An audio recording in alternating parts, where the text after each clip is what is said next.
Welcome to the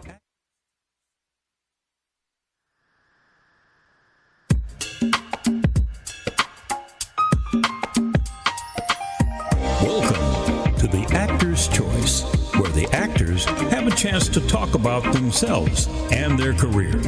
Join us now for the next hour as we explore the marvelous industry of acting through actors and actresses from today's exciting show business world. And now, here's your host, Ron Brewington.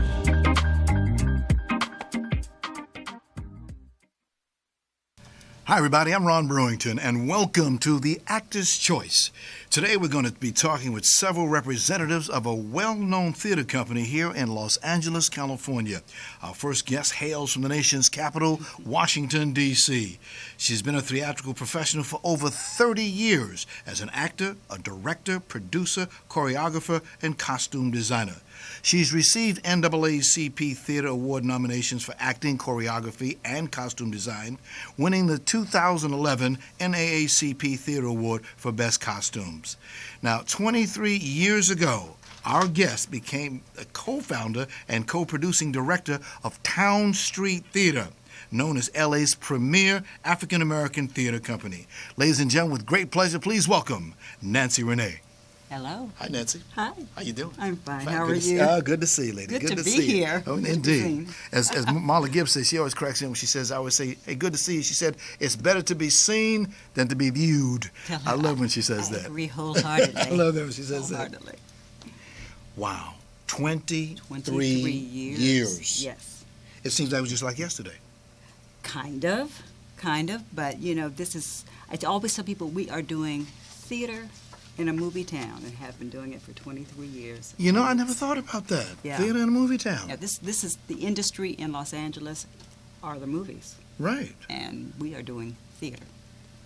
Okay. Mm-hmm. But there are over 250 theater companies in this town. There are, but we were the very first African-American theater company. Okay. And in fact, in 1992, my producing partner and Town Street's artistic producing director, Nancy Cheryl Davis, and I actually met in a production of Macbeth. And we had similar ideas. I'm sorry, that was in the 80s. We had similar ideas about sitting around in this city waiting for the phone to ring, so we started producing things. And in 1992, after the LA uprising, the LA Arts Commission had a grant that said, the LA Arts Recovery Grant, can the arts help heal LA? So we took on that challenge, and each month we produced a new play with new writers, directors, actors from all of the communities in Los Angeles. And we were using the William Grant Still Arts Center, and 1 month they double booked their space. And I'm like, okay, what are we doing now? Were they trying to get rid of you? No, I think that was just their MO. They just booked anything they could. And Nancy's, not husband then, but he's her husband now, Mr. Nathaniel Bellamy, who was a downtown artist, photographer, had a beautiful loft downtown LA. This is before anyone was going downtown LA. And he said, why don't you do the show downtown? We went, no one's coming downtown. But we ended up doing the show there, and about 90 people showed up. We went, aha. And about 6 months later, we officially opened the theater. Nathaniel Bellamy is our third co-founder. And the most beautiful third-floor loft theater that felt so much like Greenwich Village. We brought people up in the huge freight elevator, and we were there for 7 years. Wow. And after that, we were Town Street on the town for a couple of years, and in 2004, we went to our current home, theater home, which is at the Stella Adler Theater in Hollywood. Right in the middle. And we have been there ever since, right in the middle, Hollywood and Highland. And I think you're half a block from that place where the Oscars take place. Yeah. Just about a half block. And our current production, which is called In Response, was again born out of today's current events. And well, this is the breaking news. I was teasing you and saying, I have breaking news. We just found out, I'm going to say in about the last hour, that In Response is Critics' Choice. All right, congratulations. Yes. Thank you. Yes. Thank you. This just came out. But that's not why we did this piece. Last summer, Nancy Davis had an idea. There's so many things going on in our community.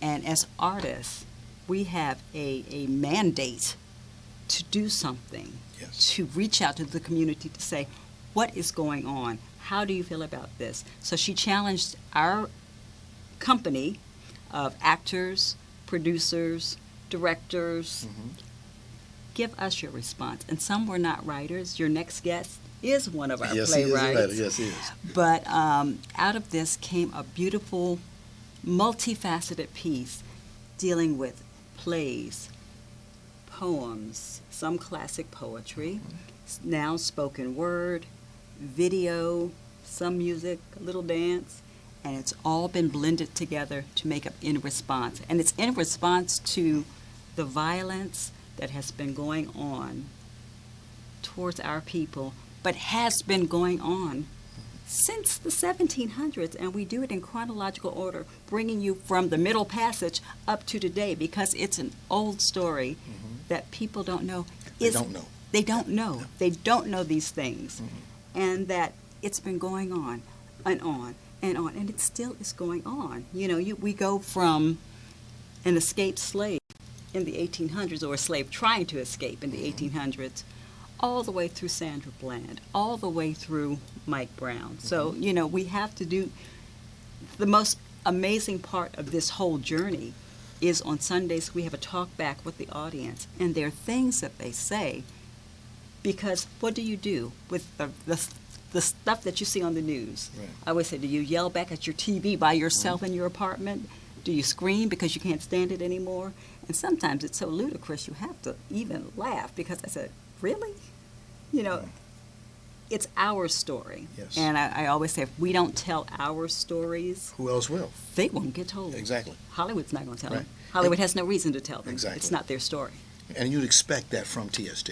Yes. Y'all have been so consistent We try over to. all the. By the way, what does TST stand for?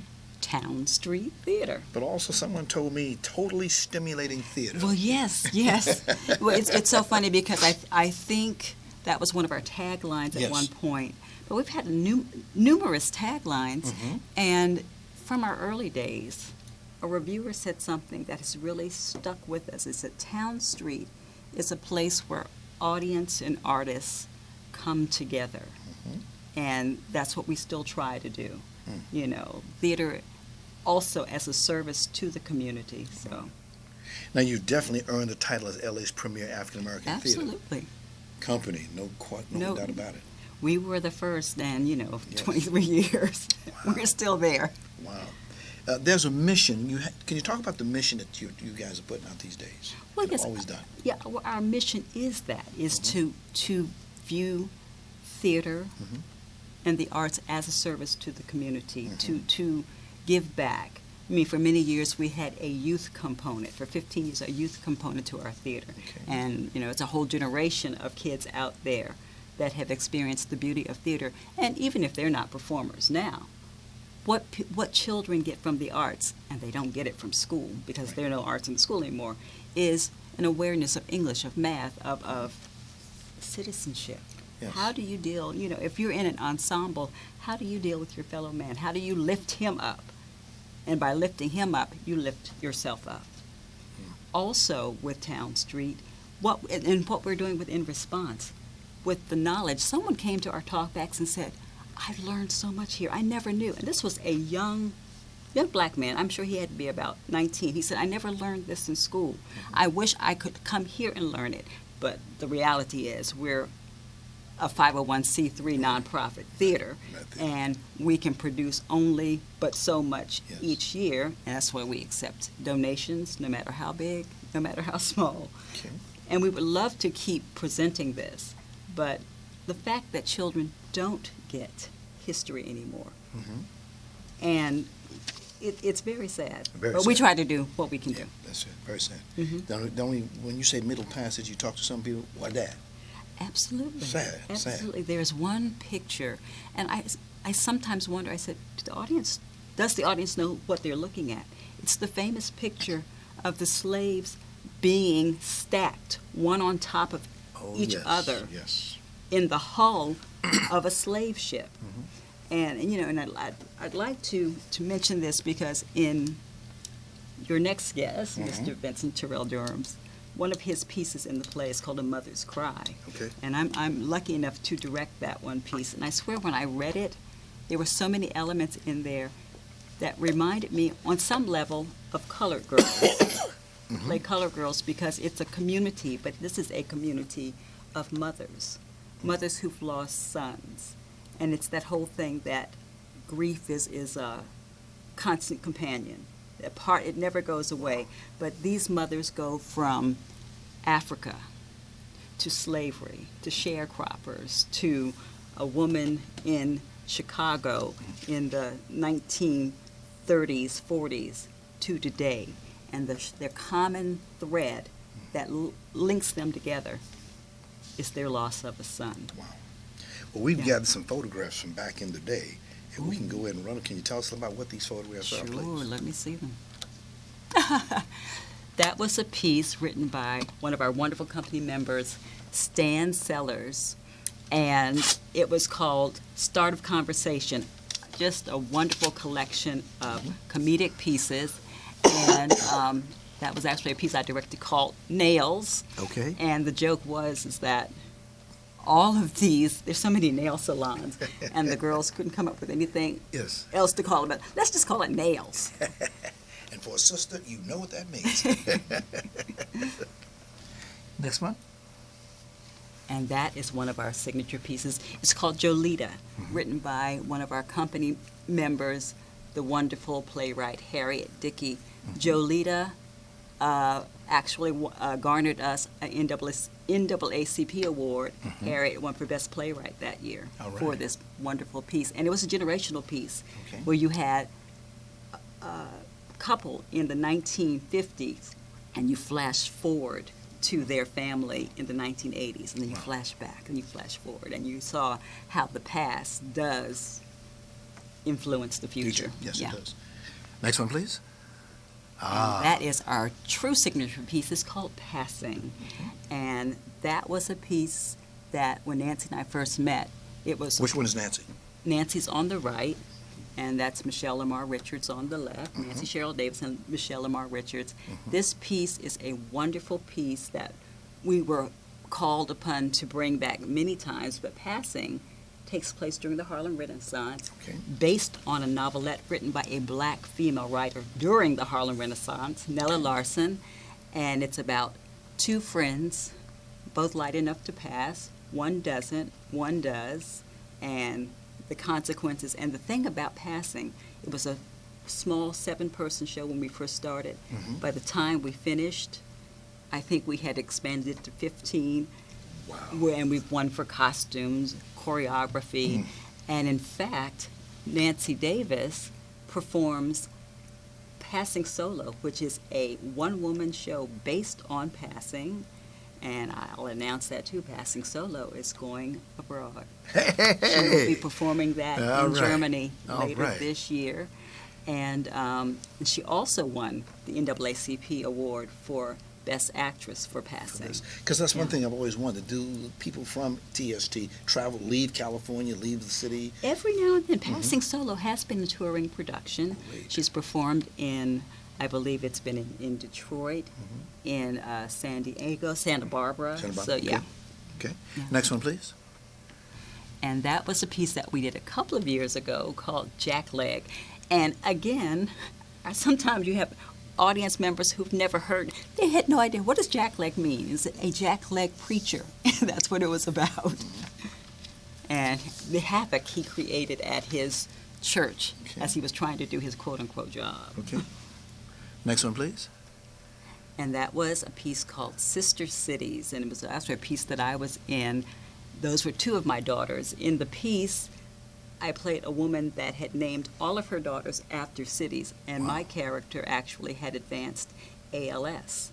So literally, when I was on stage, I couldn't move a muscle except for my eyes. So, Next one, please. And that is the famous 5 on the black hand side. 5 on the black hand side. We did that when we were at our theater downtown. And as people know, 5 on the black hand side was based on the movie.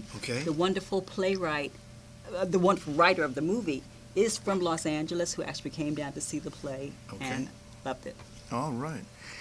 You know, over the years, people have said TST, 10-minute play festival. Yes. Yes. How did it first begin? First began again by an idea that Nancy had, that, you know, there's so many plays, and that's the difficulty. We get a lot of people submitting scenes. It's an art to write a play with a beginning, middle, and end that is a play in 10 minutes. And we opened this up really to the entire country, where we accept submissions for 10-minute plays. Each year we come up with a theme. Believe that we last had our 8th annual 10-minute play festival last year, and that's how we met Mr. Vincent Terell Durham, your next guest. All right. He came to us with a wonderful piece called Now. Well, let's show us a little video, a quick video here, where we meet the directors of the 8th annual 10-minute play Okay. festival. Yes.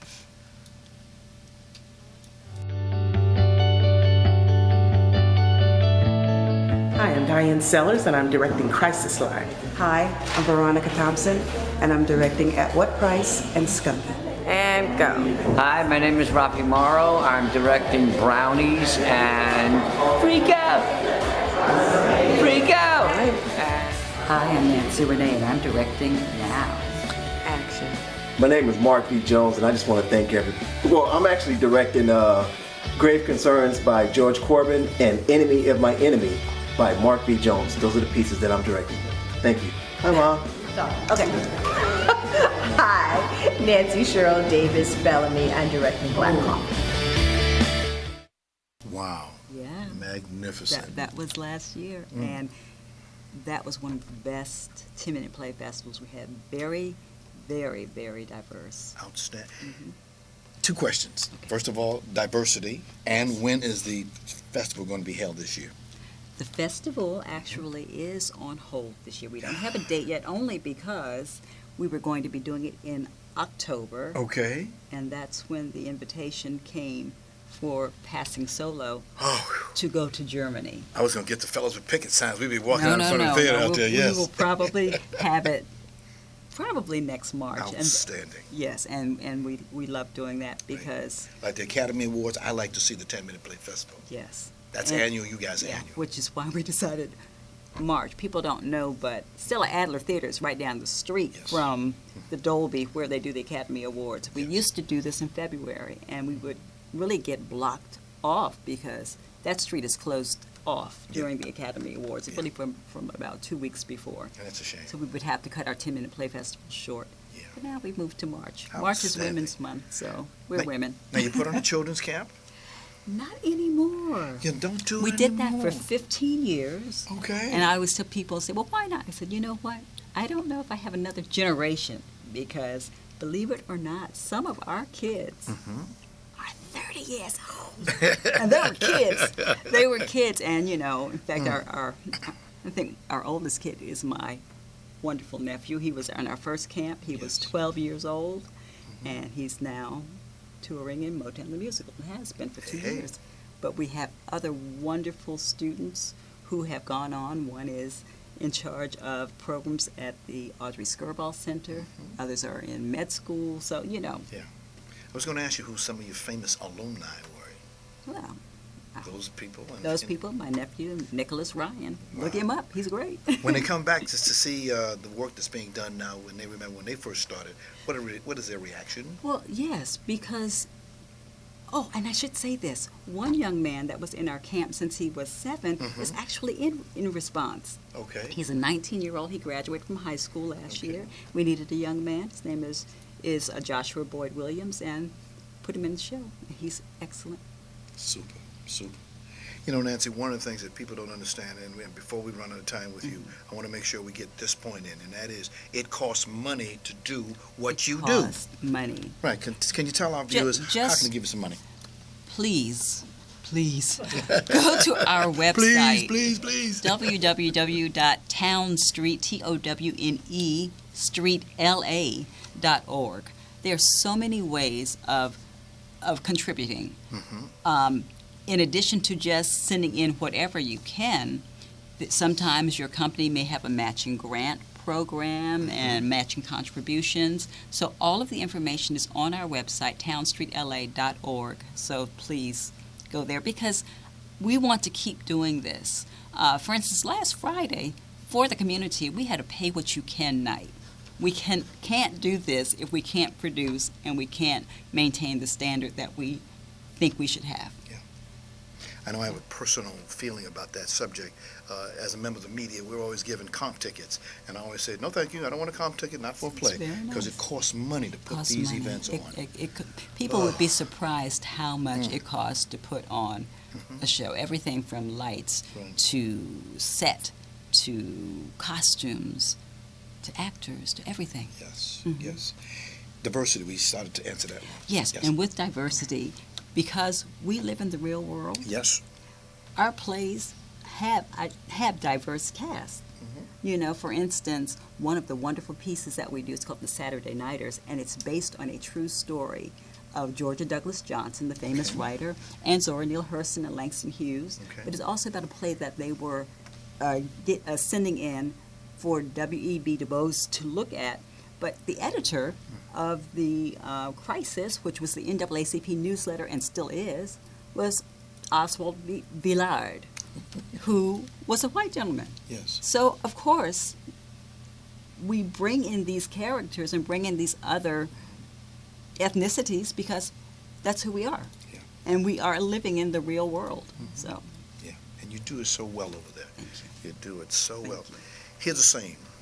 I just graduated from Santa Monica College School of Drama.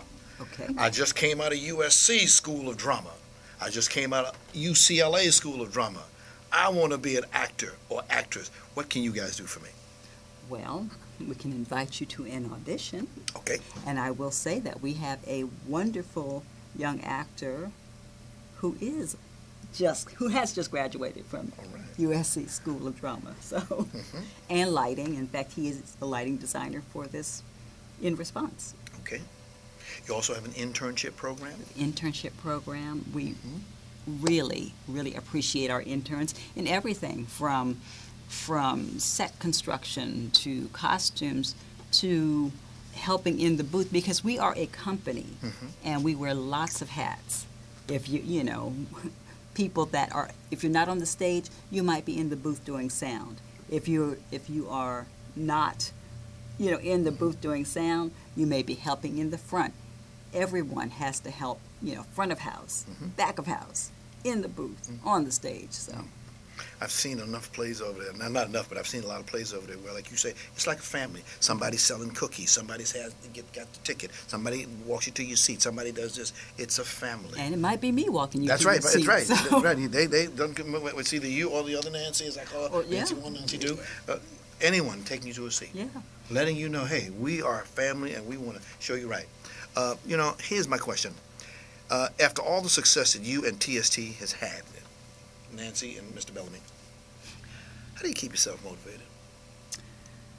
Well, theater is a funny thing, because if you are truly in the theater, you're in the theater. And it's a life choice. As I tell people, it's a life choice. And we have been lucky enough to surround ourselves with other people over the years that actually do have the same drive. I mean, even on this In Response production, we have additional producers, Ken Cosby, Jackie Marriott, who've come on board because theater is not a one-man thing. No. It's no I in team, and it's a team. Yes, it is a team. Yes. It's a TST team. Yes. Okay. And to see the young people get on the stage, I mean, in broadcasting we have camera panic and mic fright.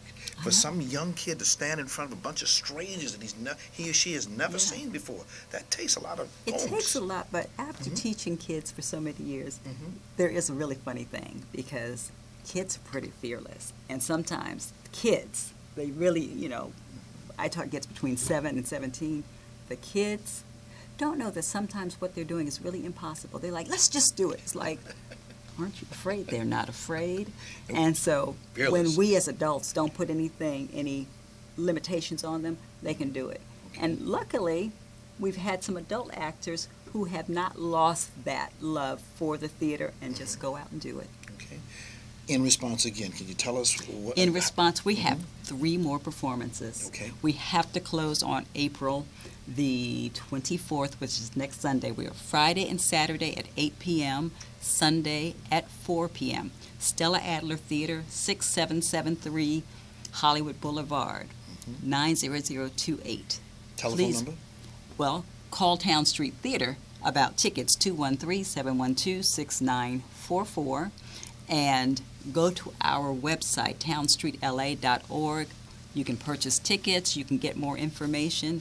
In Response is a show that everyone needs to see. Nancy, I just want to thank you and all the good folks over there at TST. That's so It's a nice. small way of doing it. Thank you so much. Thank you for coming down today. Thank you for letting me talk. Oh, love to hear you talk. God bless you. And keep on. Let's look for the next year. Yes. 25, it'll be 24, 25? 24. God willing, we'll be there for 25. Oh, go ahead, lady. Thank you very much. Thank you very much. Thank you. Indeed. Okay. Our next guest is an award-winning playwright who is a poet, an author, who lives right here in the City of Angels. Now, he honed his writing skills on the stand-up stage for over 13 years. His work was performed at festivals nationwide. Our guest strives to create thought-provoking theater with a dash of humor. He's a current member of Playground LA and Town Street Theater. Ladies and gentlemen, please welcome Vincent Terell Durham. Thank you, sir. Thank you, Ron. Nice to be here Nice to meet today. you. Nice to have you here. How did you get connected with TST? You know, you were just talking about the 10-Minute Play Festival? Yes. And that's where I started, the 8th annual 10-Minute Play Festival. Oh, my gosh. I wrote Now. Yeah, it was received well. They don't know this, but I actually submitted for their 7th annual 10-Minute Play Festival. Okay. And they didn't like that play, obviously. Okay. No, but actually, I would love for them to dig up that play and so we could do it again. But yeah. So you really like TST? Oh, yeah. You know, TST is everything that I grew up with. Right. You know, I grew up around black women. So I walk into TST and I meet 2 black women. Oh, yes. Come on, it doesn't get any better than Both that. named Nancy, by the way. Yes. Yeah. No, I love TST, and they know my voice. That's what I really enjoy about them.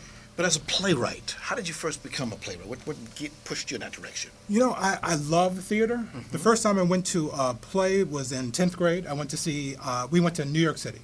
We went to see Evita and Barnum. And that just stuck with me. But I didn't start writing plays until 2012. Okay. But I had gone to so many plays, and I kept walking out of some plays, and I could do that. Right. I could do that. So in 2012, I sat down and I wrote my first play. Gosh. And it was called Draw Me Happy, and it was about my mother's childhood, which I really had only known about through stories, hearing my uncles and my aunts talk. You know, so I had to imagine what they didn't fill in for me. So that was my first full-length play, Draw Me Happy. Because, you know, a lot of people think that black people, they don't go to opera, they don't go to the theater, they don't do that.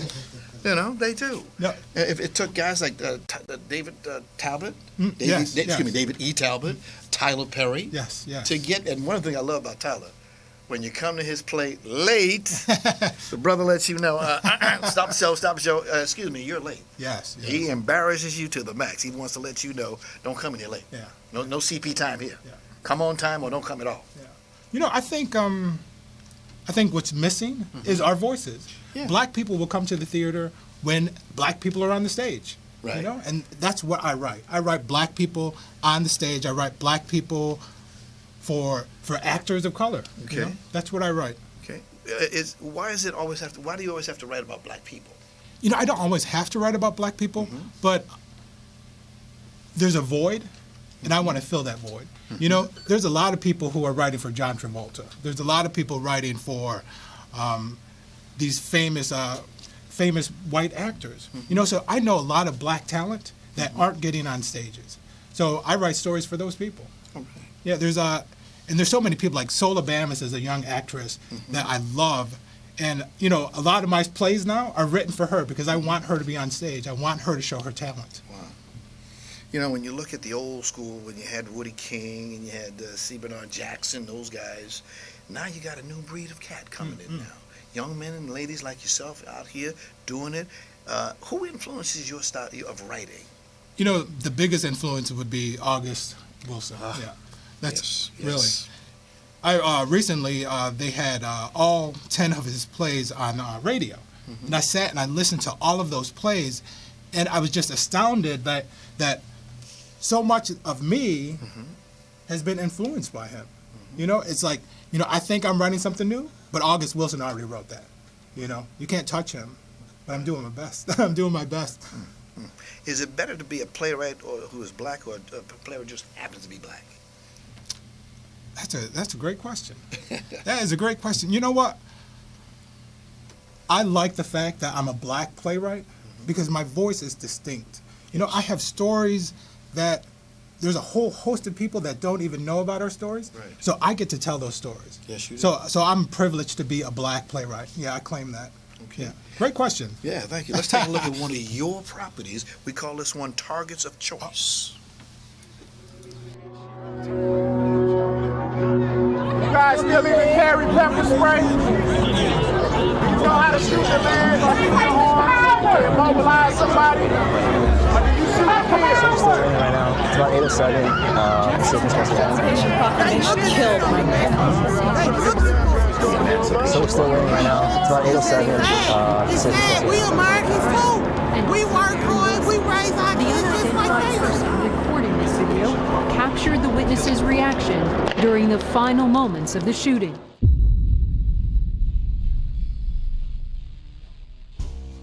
The Emancipation Proclamation killed Mike Brown. The Emancipation Proclamation brought his value down. Wasn't much killing of black boys before Abraham Lincoln laid his pen down. Wasn't much killing of black boys as long as they were plantation bound. Once upon a time, black boys were valuable. Ships sailed the ocean blue just to capture that darker hue. 6'3", 300 pounds, 18 years old. Imagine what price Mike Brown would have sold. Once upon a time, black boys were precious. One will come up missing and send the whole town searching. 6 to 12 men just riding on horses. 8 or 9 dogs sniffing at every dead log. Find that black boy and hunt him down. Throw him around and toss him down. Beat him within just an inch. His master will pay something. But a dead black boy ain't worth nothing. No master was going to pay for the capture of Mike Brown. Might be the reason, hands in the air, caused Darren Wilson still not to care. No master was going to whoop that loud music playing Jordan Davis. Might be the reason Michael Dunn killed yet another black mother's son. Once upon a time, black boys were profit, stored in steerage and shored against losses by Lloyds of London and Etna Life. Once upon a time, black boys were prize.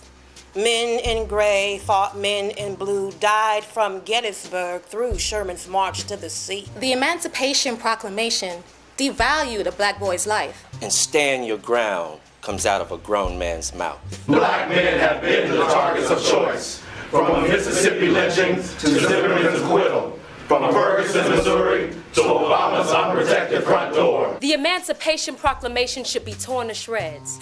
One man's decree that another man is free? I was already free. I was already free. I was already free. Until our nation realizes that there will always be people trying to take black people back. My freedom wasn't scratched onto a piece of paper. My freedom blew in the African wind and brushed up against my ancestors' skin. I was already free. As long as there's a proclamation stating our freedom, the thought remains that our freedom comes as a privilege of this nation. The hell with proclamations. I call for a declaration.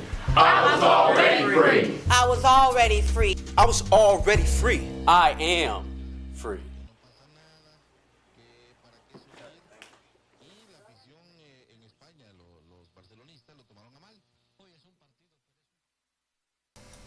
All right. That's impact. Thank you. Wow, you wrote that one. And that talent. All those people? Yeah. You know, I take the credit for writing. You have credit where credit is due. But, you know, those actors, you know, that's why I write, you know, for those actors. Wow. What did it feel like the first time you saw your first play up on that stage? How did it feel? It was fantastic. Yeah. It was strange because the first play that I wrote, those characters were in my head. So I knew those people inside and out. And to see people bring those people to life, yeah, that was just, it was mind-blowing is what it was. Wow. Yeah, it was great.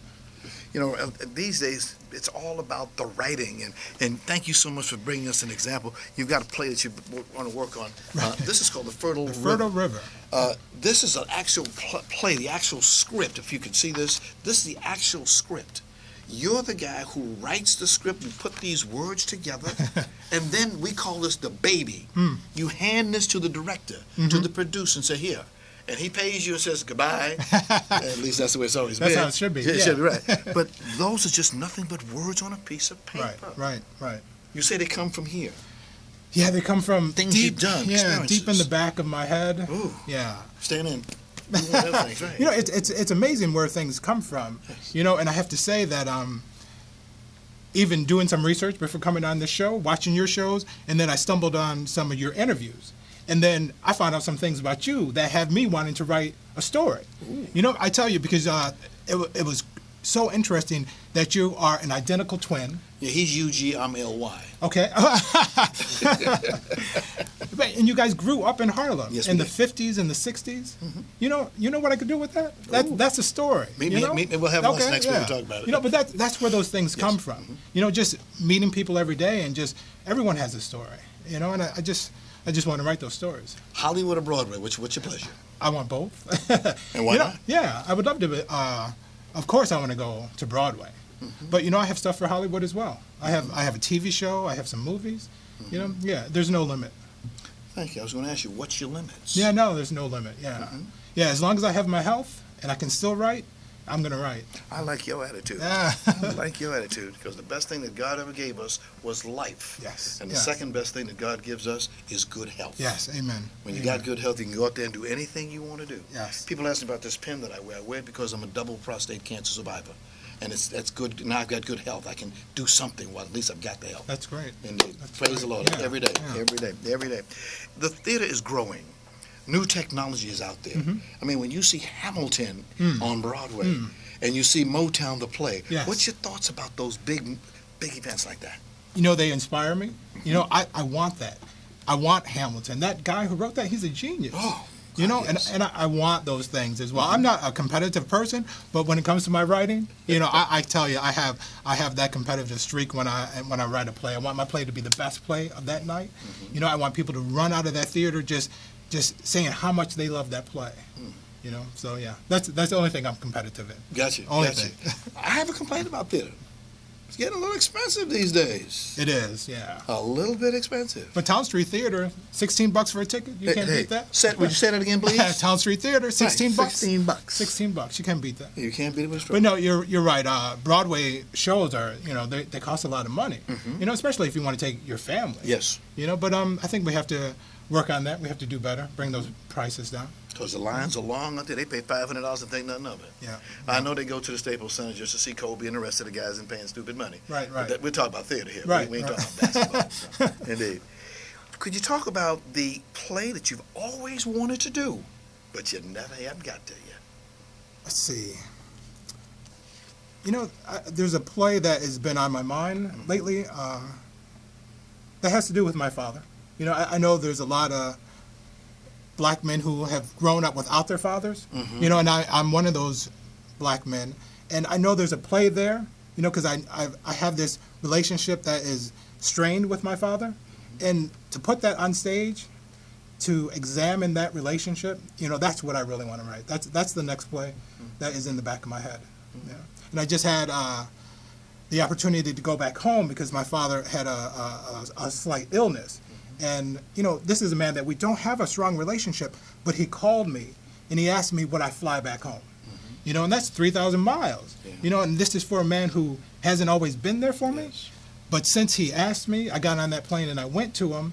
And just the time that we spent together, it showed so much about, you know, what this man must have gone through.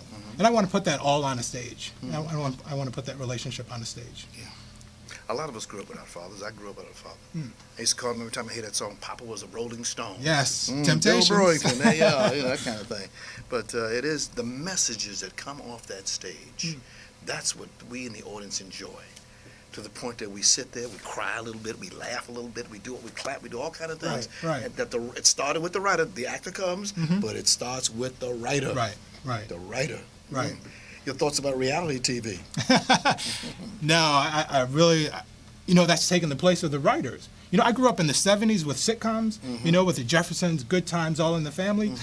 That's what should be on TV, People who write a story, actors who act out a story. The Real Housewives of Atlanta. Yeah, oh yeah, yes. No, it's just, people on TV behaving badly. Right. You do know they don't qualify for a star in the Hollywood Walk of Fame. Oh, that's good. You do know that. they don't consider themselves. Okay. Yeah.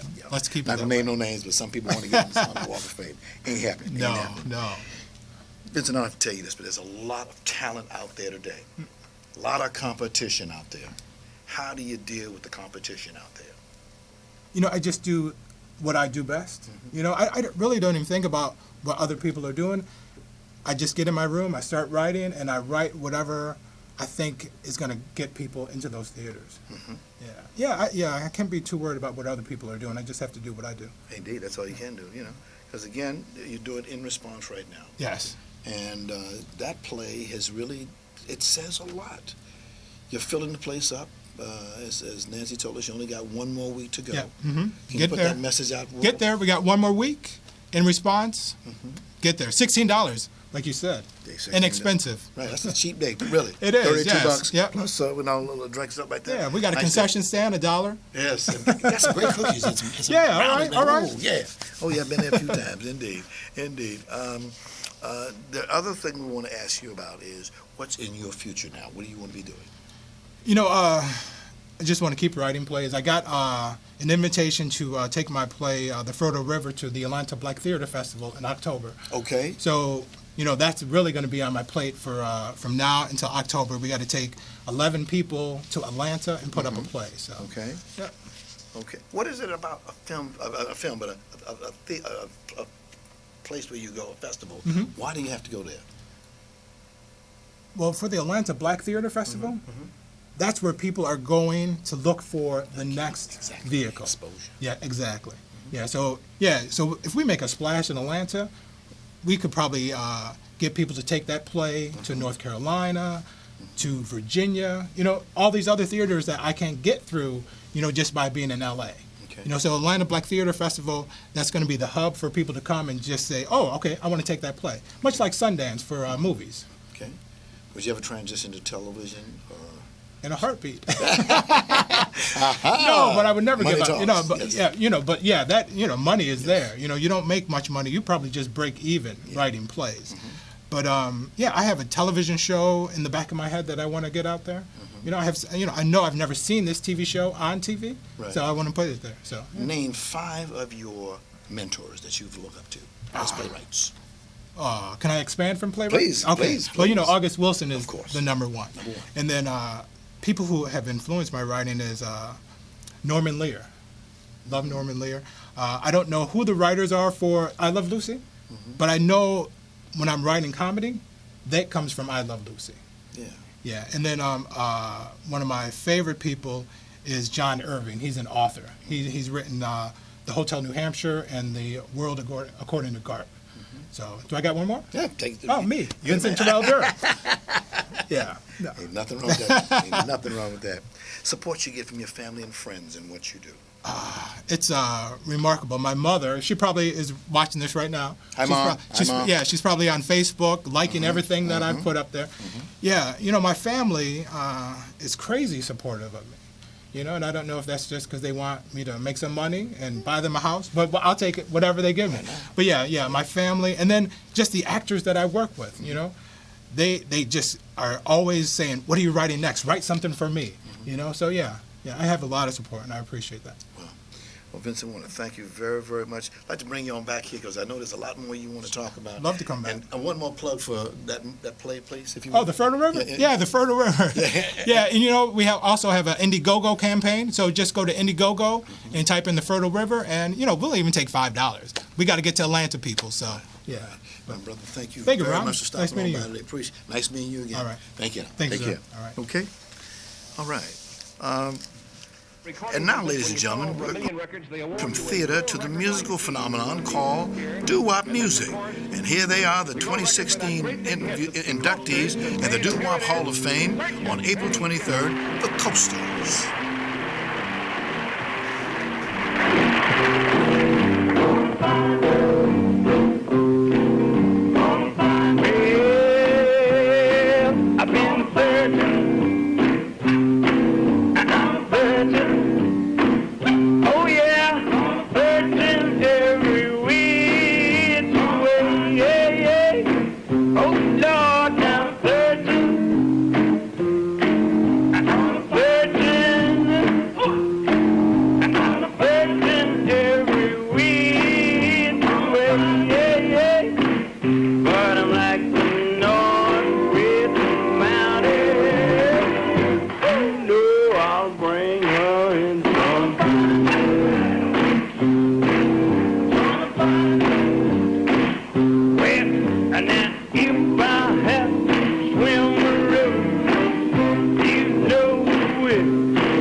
That's right, ladies and gentlemen. Back in the 50s and 60s, doo-wop was the king.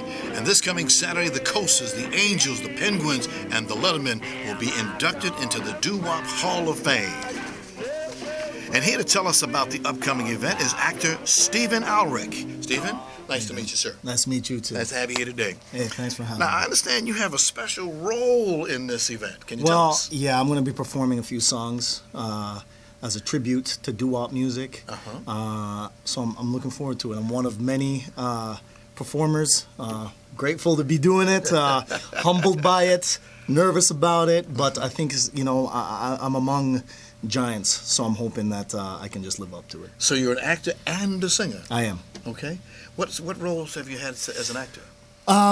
Most recently, I had a recurring role on Extant, the TV show Extant. That's a Halle Berry show. It was just it just ended. It lasted for 2 seasons. Right. I've been on all kinds of shows. Switched to Birth, Fear the Walking Dead. I just had a role on. So probably the biggest one was I was Simba in The Lion King on Broadway. I originated in Toronto. I did on Broadway for a little bit. I did it out here in LA for a short while. So yeah. All right. Okay. So getting back to doo-wop, it's music that we love to dance to listen to. Yeah. Now, can you tell me who are the top 10 doo-wop performers of all time? All right. Let's see. The Cadillacs. Okay. The Paradons. The Flamingos. Okay. Dion. I'm doing one of his songs. Okay. Shep and the Limelighters. What did they put out? Daddy's Home. Daddy's Home. Good morning. Yes, I remember that song. We got the Pentagons, the Dells, the Skyliners. I'm actually doing one of their songs as well. Wow. The Penguins and the Moonglows. I was almost going to do Sincerely by the Moonglows, but I did something else instead.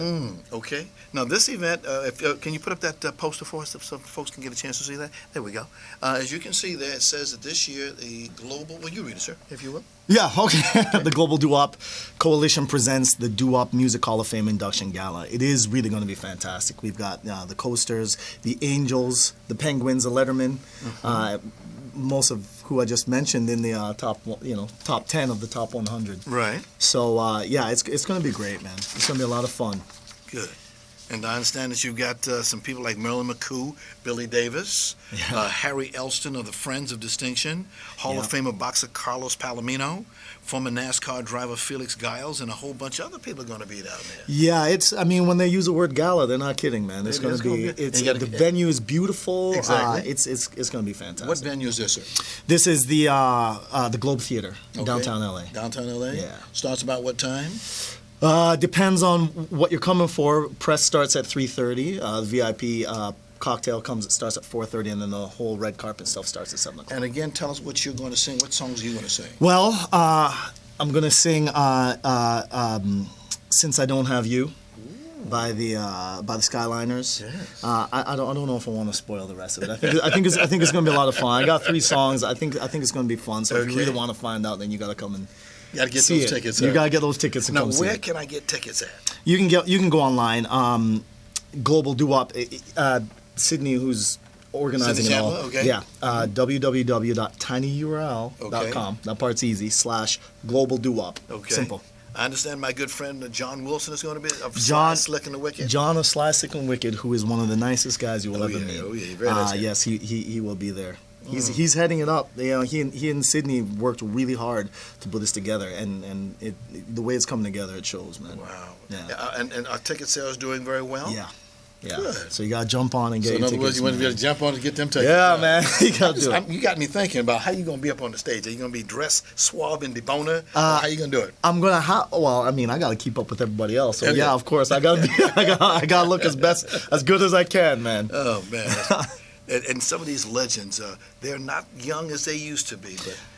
The thing about doo-wop music, it came at a time, man, when singers were singers. I'm not saying that singers today are not singers, but sometimes I'll say it when I hear some of the music. Okay, but back then their voices were instruments. I mean, that's the style of music. You have strong singers, and so you got guys in their 60s and 70s still sounding like they're in their 20s. It's amazing. So they may be quote unquote old timers, but they're not, man, and they don't sound it. Promise you. Like Vincent said, as a writer, he puts his heart and soul into it. Yeah. The singers, you guys put your heart and soul into it. The actors, you do that. Yeah, totally. I mean, you know, it's all storytelling. We're all coming together to tell us. Yeah, you know, I was listening to the interview. I was listening to Vincent talk, and you know, talking about, you know, it starts with the writer, and it's true. We're all kind of, music's no different. You know, we're all coming together to tell a story. Someone may have written a song, and someone else might be singing it, but it's all a story. You know what I mean? Yeah. So it's all a big part. It's a huge process. You can't give it all to one person. It's a whole team putting something together, you know? So, yeah. Are you writing songs these days? I am, yeah. I'm writing songs. I'm writing a movie. I'm working on all kinds of things. You're busy. I'm trying to keep busy. Yeah. Again, competition out here. Yeah, but, you know, I look at it the same way I think as Vincent looks at it. Is, you know, I do what I do, and, you know, look, if I do it right, even if I have an audience of one, but I touch that one person, then I've done my job. Yeah. You know, there's room for everything. You know, we all kind of look at the grand scale of it. We all want to have, and you know, we all want to have that blockbuster movie or that movie that makes how many millions of dollars. Yes. But the truth of the matter is, in the end, it really is about touching someone. Right. It's about making somebody feel something. That's what music's about. That's what the storytelling in film and theater is about. So whatever the medium, you know, that's the point. And if you touch one person, you've done your job, man. You know, there's room for it all. Oh, yeah. Doo-wop. I remember years ago I worked at a radio station here in town. It was called KLON at that time. Right. Now they call it KJazz. That fly is still around here. And what happened was there was a guy named Steve. I was doing the news, and Steve Probst was his name. Get out of here, fly. Yeah, he would do this doo-wop show. Yeah. And I would sit there and pat your feet to the beat. I mean, the beat was just on time. The music, doo-wop, like I say, man, the music, it's visceral, it's raw. Yes. It's at a time when, again, you know, even if you listen to the music structure, it's not structured the way music is today. It's just raw, you know, like it's much freer in their voices, in the style, in the way the music is structured, everything. It's just, it's visceral. I think that's probably the best way for me to put it. And while they're talking about having diversity problems today, get out of here, fly. It would seem back in those days, of all colors, people were involved in the doo-wop. Yeah, totally. Yes. Absolutely. You hit the nail on the head. Indeed. It was really a fantastic show to see the guys come out there. Dick Clark, Jerry Butler, a lot of people used to push a lot of that doo-wop. Yeah. I used to love the clothes that they would wear. Just off the hook. Yeah, man. Well, again, you're going to see it on Saturday. So. Saturday, okay. Yeah. Can you get one more plug? Tell us exactly date, place, and time. Yeah, Saturday, April 23rd. It's going to be at the Globe Theater in downtown LA. So get your tickets right away. Get your tickets. Okay. Well, Steve, thank you very much. Appreciate you coming on in Pleasure. today, man. Thanks and so much tell folks that this is going to be the 216 inductees. These people can walk around now with the big ring on, but say when they put them on for publicity, a member of the Hall of Fame. That's right. That means a lot to a lot of people. It sure does. Thank you so much. In fact, let's go out here and see if we can see one of these guys. They call themselves the Penguins. See if you remember this song. All right, fantastic. Okay. So doo-wop music is thought of as an East Coast sound. Groups came from all over to get their songs laid to wax. They came from Chicago, Detroit, Los Angeles. Those places were the hot spots for some of the country's biggest recording companies and some of their best vocal groups. This next group embodies the late 50s sound of East Los Angeles, and their song remains today as one of the most popular classic doo-wop tunes of all time. Ladies and gentlemen, I give you the Penguins singing Jesse Melvin, Earth's Angel. Oh, yes.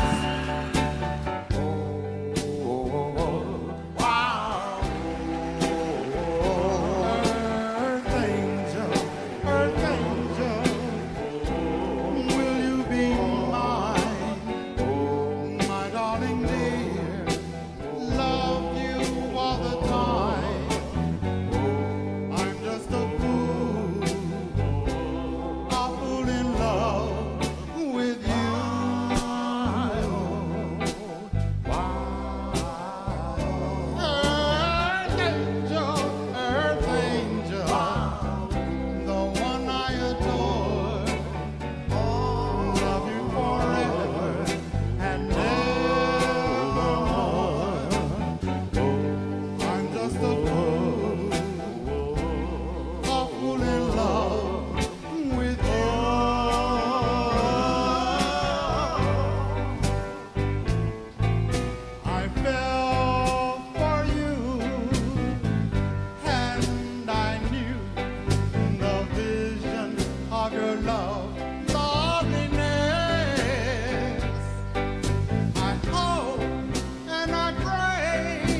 someday.